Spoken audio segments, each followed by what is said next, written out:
Hello, namaste, good evening. Hello, everyone. Happy New Year's. Um, Somebody had asked me to comment on one of Lakshmanjoo's videos where he was talking about this consciousness. What is he speaking of? And really, it's that inner wisdom. And as he says, everyone has it, but they're unaware of it. Okay. Now, but listening to his video, it's very odd to me, being that he speaks of having that experience of that bliss, that it's so overwhelming. It's like, the greatest sex ever. Beyond that. Anyway, it sounds more like what he is speaking of is oneness.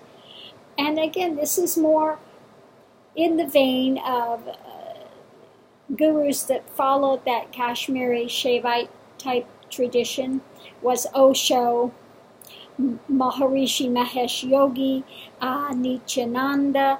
They are all ones that follow that type of teaching in these agamas. Okay. But what I've noticed in the Kashmiri Shaivism, even though they call it non-duality, it's more seeming to go to oneness and stopping there.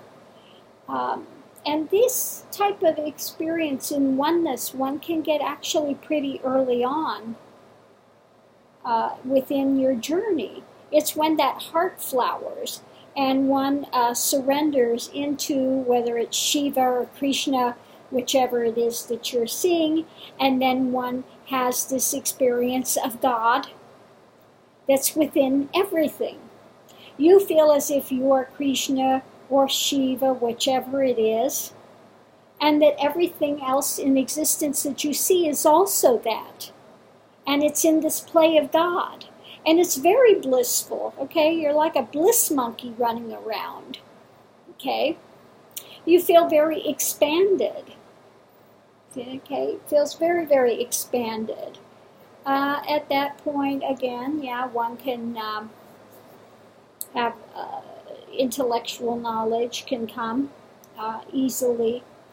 But again, that's not traditional, like what's spoken of by Nisargadatta or Ramana Maharishi or any other of the non-dual masters, or it's also not the same as the Tibetan Buddhism Dzogchen or Mahamudra type paths. Mahamudra, Dzogchen, Ramana, Nisargadatta, the Vijnana Bhairav Tantra, those are all more closely tied to this path, Vajra Nirvana Marg, and ones like Osho, Mahesh, Yogi, Nithyananda, Lakshmanjoo are all part of the more that Kashmiri Shaivism type of a thing.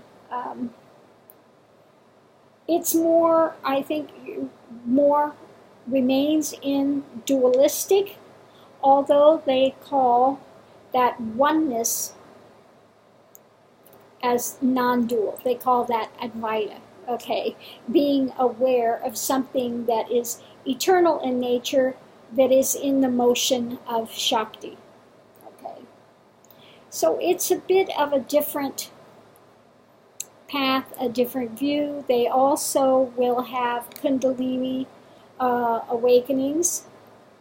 Okay, they're more geared towards powers and this and that other type of thing that is coming to a persona, making a bigger, better persona.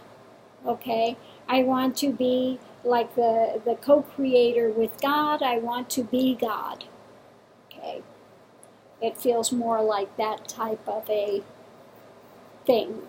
Okay, rather than when one goes into a nirvikalpa samadhi and then a nirvikalpa sahaj where the mind stills, that turiya state, Turiyatata state, where the mind is stilled, quiet.